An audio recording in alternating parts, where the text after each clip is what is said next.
Tube Tamil வணக்கம். ஈரானினுடைய புதிய மத தலைவராக அயதுல்லா அலி காமேனியினுடைய மகனை மேலும் 24 மணி நேரங்களுக்கு உள்ளாக ஈரான் தெரிவு செய்ய போகின்றது என்று ஒரு செய்தி வெளியாகி இருக்கின்றது. ஈரான் தன்னுடைய ஆட்சியில் இன்னொரு மத தலைவரை தேர்வு செய்யுமாக இருந்தால் உடனடியாக அவர் மீதும் தாக்குதல் நடத்துவோம் என்று இஸ்ரேலிய பிரதமர் பெஞ்சமின் நெட்டன்யாகு பகிரங்கமாக அறிவித்ததன் பின்னதாக சுமார் 48 மணி நேரம் வரை ஈரான் தாமதித்திருக்கின்றது. ஏனென்றால் இதற்கான பாதுகாப்பு ஏற்பாடுகளை செய்த பின்னர் இந்த விவகாரத்தை அறிவிக்க இருப்பதாகவும் இஸ்ரேலினுடைய மிரட்டலுக்கு ஈரான் பணிய போவதில்லை என்பது ஈரானினுடைய முடிவாக இருக்கின்றது. இனிமேல் இஸ்ரேல் என்ன செய்ய போகின்றது என்பது சவால். அதேவேளை ஈரானுக்குள் தரைப்படையை இறக்கி ஆட்சியை பிடிக்க முடியாது என்பதும் அயதுல்லா அலி காமேனியை வீழ்த்தியதன் மூலமாக ஆட்சியை பிடிக்கவோ ஈரானை தோற்கடிக்கவோ முடியாத நிலையில் அவருடைய இடத்தில் இன்னொரு புதியவர் வந்தால் அவரை கொல்வதன் மூலமாக நீங்கள் என்னதான் செய்ய போகின்றீர்கள் என்ற கேள்விக்கு இஸ்ரேலிடம் பதிலே இல்லாமல் இருக்கின்றது. இந்த நிலையில் அமெரிக்காவிற்கு ஏற்கனவே CIA வழங்கிய அறிக்கையின்படி நீங்கள் தரைப்படையை இறக்கினாலும் காமேனியை கொன்றாலும் அதுபோல தலைமைகளை அளித்தாலும் ஈரானை வீழ்த்த முடியாது, அங்கிருக்கும் ரெவல்யூஷன் கார்டிடம் இருந்து அதிகாரத்தை பறிக்க முடியாது என்றும் கூறியிருக்கின்றார்கள். ஆனால் டொனால்ட் ட்ரம்ப் ஒரு புதியவரை நியமிக்காமல் இந்த பிரச்சனையை முடிக்க முடியாது என்று கூறுகின்றார். புதியவரை நியமிப்பது சாத்தியம் இல்லை. இதற்கு 3 காரணங்களை கூறுகின்றார்கள். முதலாவது, ஈரானினுடைய மக்கள் இந்த நேரம் ஆர்ப்பாட்டத்தில் இறங்கி அதிகார வர்க்கத்தை விரட்டி அடிக்கும் வேலையை செய்திருக்க வேண்டும். அங்கு ஆர்ப்பாட்டத்தை முன்னெடுப்பதற்கான எந்த வலுவும் இல்லாமல் மக்கள் உறைந்து போய் கிடக்கின்றார்கள். இரண்டாவது, ஈரானினுடைய ராணுவத்திற்கு உள்ளே பாரிய பிளவு ஒன்று ஏற்பட்டிருக்க வேண்டும். அதற்குள் ஒருவர் தலைமையை கைப்பற்றுவதற்கு முன் வந்திருக்க வேண்டும். அப்படி ஒரு பிளவு ஏற்படாத நிலையில் அதை செய்ய முடியாமல் இருக்கின்றது. மூன்றாவதாக, இஸ்ரேல் பிரதமர் பெஞ்சமின் நெட்டன்யாகு ஈரானிய மக்கள் தங்களுடைய தலைவிதியை தீர்மானிக்க வேண்டும், காலம் கடத்தாமல் அவர்கள் களம் இறங்க வேண்டும், இல்லையேல் அவர்களுடைய எதிர்காலம் அழிந்து போய்விடும் என்று அவர் கூறியிருக்கின்றார். ஆடு நனைகிறது என்று ஓநாய் அழுததாம் என்கின்ற கதை ஈரானியர்கள் தொடர்ந்து படித்த ஒரு கதை என்பது குறிப்பிடத்தக்கது.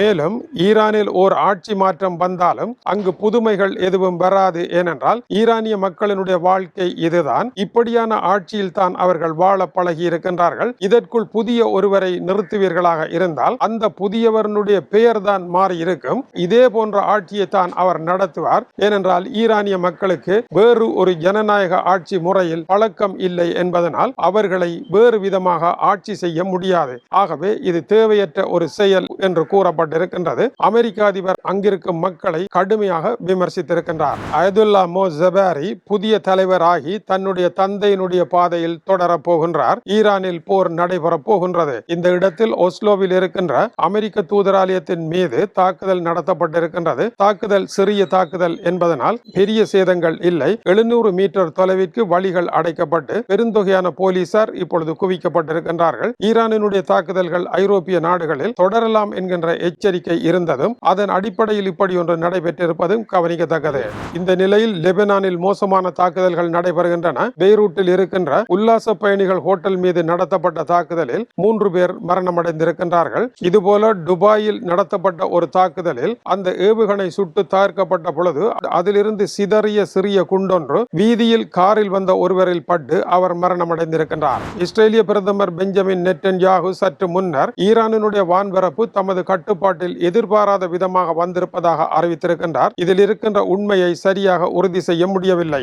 மறுபுறம் ஈரானில் இருந்து மக்கள் துருக்கிக்குள் நுழைய ஆரம்பித்திருக்கின்றார்கள். எதற்காக நுழைகின்றீர்கள் என்ற கேள்விக்கு உயிரை பாதுகாப்பதற்காக நுழைந்து கொண்டிருக்கின்றோம் என்று தெரிவிக்கின்றார்கள். அகதிகள் வெள்ளம் பெருக்கெடுக்க போவதனுடைய அடையாளமாக இது இருக்கின்றது. மறுபுறம் 28,000 அமெரிக்கர்கள் இப்பொழுது மத்திய கிழக்கு விமான நிலையங்களில் அமெரிக்கா செல்வதற்காக தவம் கிடக்கின்றார்கள். ஈரான் லெபனான் மீது அமெரிக்கா இஸ்ரேல் நடத்தி கொண்டிருக்கின்ற தாக்குதல்களை நிறுத்தி குண்டுவீச்சுக்களை நிறுத்தும்படி இப்பொழுது லண்டனில் பாரிய ஆர்ப்பாட்ட ஊர்வலம் நடைபெற்றுக் கொண்டிருக்கின்றது. இன்று பெரும் ஆர்ப்பாட்ட ஊர்வலங்கள் எல்லாம் ஐரோப்பிய நாடுகளில் இந்த போருக்கு எதிராக நடைபெற இருக்கின்றது. அமெரிக்க அதிபருக்கு கூட தரைப்படையை இறக்குவதற்கும் போரை நடத்துவதற்கும் வெறும் 24% ஆதரவே இருக்கின்றது. 43% மக்கள் போர் தவறு என்று எதிர்க்கின்றார்கள். மற்றவர்கள் என்ன செய்வதென்று தெரியவில்லை என்று திகைத்து நிற்கின்றார்கள். அமெரிக்க அதிபரும் போரை தொடங்கிவிட்டேன், இதை எப்படி முடிப்பது என்று தெரியாமல் அவரும் குழம்பி நிற்கின்றார். அமெரிக்க அதிபரும் இஸ்ரேலும் இப்படியெல்லாம் செய்வோமாக இருந்தால் அடுத்து என்னென்ன காரியங்கள் நடைபெறும் என்று கற்பனை பண்ணினார்கள். இருக்கின்றார்களோ